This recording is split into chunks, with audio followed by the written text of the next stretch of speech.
तो hello guys, आज भी मेरे पास YouTube कम्युनिटी से बहुत सारी इंटरेस्टिंग स्टोरीज हैं, तो भाई प्लीज वीडियो को एंड तक जरूर से देखना। तो पहली न्यूज है प्रो राइडर से related. So as we know, pro rider की बाइक एक्सीडेंट में डेथ हो गई थी और 15 मई को उनकी 13वीं है। तो ड्रैगर Z900 ने प्रो राइडर को ट्रिब्यूट देने के लिए 14 मई को एक राइड प्लान की है, जिसकी जानकारी देते हुए वो ये कहे। हम लोग एक प्लान कर रहे हैं राइड भैया के लिए, आपका कावासाकी शोरूम देहरादून से एंड भैया के घर तक का कुछ 7-8 किलोमीटर का डिस्टेंस है। एंड लाइक इस राइड का मोटिव ये होगा कि भैया के फैमिली के लिए सपोर्ट, एंड काफ़ी लोग थे जो सपोर्ट करना चाहते थे एंड वो भैया की आखिरी जर्नी पर नहीं आ पाए थे।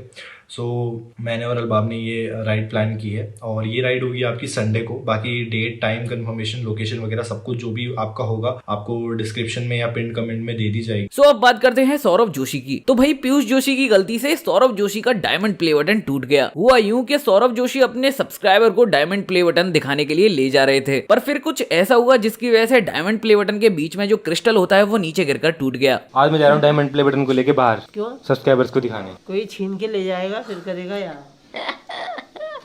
ऐसे ही जा रहा है। हाँ, ऐसे ही जा रहा ठीक तो है, है। ऐसे ही जा रहा है कच्चे में। बढ़िया देखो कितना अच्छा।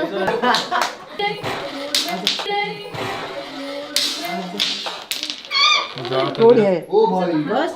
क्या हुआ? आई दिखा, टूट गया। ये देख नीचे गिर गया, देख कांच है। चलते हैं अगली स्टोरी पर। तो ये न्यूज केरला स्टोरी और ध्रुव राठी से रिलेटेड है। तो रिसेंटली ध्रुव राठी ने केरला स्टोरी पर एक वीडियो बनाया था। इस वीडियो में बताया था कि केरला स्टोरी मूवी में जो 32,000 लड़कियों को इस्लाम में कन्वर्ट करके ISIS को ज्वाइन करने की बात कही है वो कॉन्स्पिरेसी झूठ है। बेसिकली वो ये बताया कि केरला स्टोरी एक प्रोपेगेंडा मूवी है। तो इसी बात को काउंटर करते हुए डॉक्टर रिजवा अहमद ध्रुव राठी को एक्सपोज किए। फिल्म ने कहा कि 32,000 औरतों के साथ ऑलरेडी ऐसा किया जा चुका है।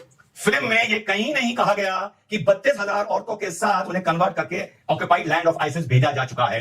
ये फिल्म के पहले शॉट से लेकर आखिरी शॉट तक हम दो लोग डायरी लेके बैठे थे, मोबाइल टॉर्च ऑन करके पॉइंट्स लिख रहे थे। ये पूरी मूवी में कहीं भी नहीं कहा गया है। सिर्फ मिसिंग गर्ल्स की बात हुई है, वो कहीं भी हो सकती हैं, और सिर्फ कन्वर्जन की बात हुई है। उन्होंने कहा कि अपनी सीट में कोई फोर्स कन्वर्जन नहीं होने देंगे। फोर्स कन्वर्जन नहीं होने देंगे। आपने फिर वहां के मुख्यमंत्री का बयान दिखाया, 2667 लड़कियां 5 साल में कन्वर्ट हुई, और वहां का चीफ मिनिस्टर बोल रहा है कि हम कोई फोर्स कन्वर्जन नहीं होने देंगे। There is nothing like force conversion, चाहे किसी का भी हो, चाहे क्रिश्चियनिटी कर रही हो, चाहे हिंदुइज्म किसी का रिकन्वर्ट कर रही हो, चाहे मुसलमान कर रहा हो। There is nothing like force conversion. यार तेरी ऐसी तैसी चल करना पड़, है तेरी कैसी तैसी करना पड़। No, it is induced conversion, induced. And the difference between force and induced is कि फोर्स कन्वर्जन में जो सब्जेक्ट होता है वो रियलाइज कर लेता है कि उसकी विल के खिलाफ जबरदस्ती, even by physical force of threat of hurt और इंजरी, उससे कोई चीज करवाई जा रही है। लेकिन induced conversion is a mental game, it is a psychological game. जो कन्वर्ट हो रहा होता है उसको यही नहीं पता होता कि उसके दिमाग की साइकोलॉजी से बिकॉज ऑफ एनी रीजन खेला जा रहा है। इधर से लिया, उधर से लिया, वहां का डेटा एडिटिंग, एक चीज यूं छल के आ रही है, एक चीज यूं उड़ती हुई आ रही है, एक चीज यूं गाने पर क्रोमा लगाया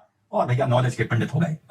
साथ ही इंजीनियर एक्सप्लेन्स भी ध्रुव राठी को एक्सपोज करते हुए ये कहे। ध्रुव राठी स्क्रीनशॉट को दिखाते हुए कहता है कि देखो इंडिया टुडे का एक आर्टिकल है और इसके हिसाब से सिर्फ 40 जो लोग हैं ना वही ISIS में लड़ने के लिए गए। तो लोगों को लगता है कि हाँ भाई हाँ ये तो सही बोल रहा है, आर्टिकल में तो लिखा हुआ है, लेकिन लोग इसको ध्यान से पढ़ते नहीं है। आप इस आर्टिकल को ध्यान से पढ़ो, इसी आर्टिकल में पढ़ सकते हो, यहीं पे लिखा हुआ है पिछले सिर्फ 2 साल के बारे में इस आर्टिकल में बात किया जा रहा है, ना कि अभी तक का। ध्रुव राठी कहता है देखो सिर्फ 40 लोगों ने इसे ज्वाइन किया है, 32,000 लोगों का ये जो फिगर है ना वो एकदम फेक है। अब इस स्क्रीनशॉट को शेयर करके ध्रुव राठी कहता है कि देखो सिर्फ 60 लोग जो है ना वही ISIS में आतंकवादी बनने के लिए गए। तो इसलिए जो 32,000 का नंबर है वो फेक है। इसमें जो संख्या है ना वो इस्लामिक स्टेट के अंदर मोस्ट वांटेड इंडियंस का है, ना कि उनका है जिन्होंने ISIS को ज्वाइन किया है। जिन लोगों को देखा जा चुका है, जिनके बारे में इंफॉर्मेशन अवेलेबल है, उनका डेटा और वो भी सिर्फ 3 साल का डेटा है, 2016, 2017, 2018। इसमें ध्रुव राठी कहता है कि 32,000 का नंबर है वो फेक है। इस आर्टिकल को शेयर करते हुए ध्रुव राठी कहता है कि जो union ministry of home affairs से पूछा गया कि क्या कोई लव जिहाद के केसेस अभी तक मिले हैं, तो उनका रिप्लाई था कि नहीं अभी तक कोई भी लव जिहाद के केसेस मिले ही नहीं है। और इसी को कोट करते हुए कहता है कि देखो इस आर्टिकल में मेंशन है और होम मिनिस्ट्री ने बताया है कि कोई भी लव जिहाद के केसेस अभी तक मिले ही नहीं साउदर्न इंडिया में, इसलिए लव जिहाद एग्जिस्ट नहीं करता है। चलिए इसको भी जरा क्रॉस चेक करते हैं। अब देख सकते हो यहाँ पे मैंने हिंदुस्तान टाइम्स का पोर्टल खोला हुआ है और ये वही न्यूज आर्टिकल है जिसके बारे में ध्रुव राठी रेफरेंस कर रहा था। जैसे कि ध्रुव राठी ने कहा यहाँ पे मेंशन है कि there is no case of love jihad in Kerala. जबकि आप इसके नीचे जाओगे तो यहीं पे आपको लिखा हुआ मिलेगा the term love jihad is not defined under the extent laws. और क्योंकि ये जो लव जिहाद का टर्म है इसको डिफाइन नहीं किया गया, इसके लिए कोई लॉ नहीं है और कहीं पे भी इसके बारे में ऑफिशियली कुछ नहीं कहा गया है, इसलिए ऐसे कोई केसेस मिले नहीं है। अब जब कोई क्राइम है ही नहीं जो कि एग्जिस्ट करता है तो उसके केसेस कहां से रिपोर्ट होंगे? फॉर एग्जांपल हमारे कंट्री में ऐसा कोई भी कानून नहीं है कि अगर किसी व्यक्ति को एलियन किडनैप कर लेता है तो उस एलियन को 10 साल की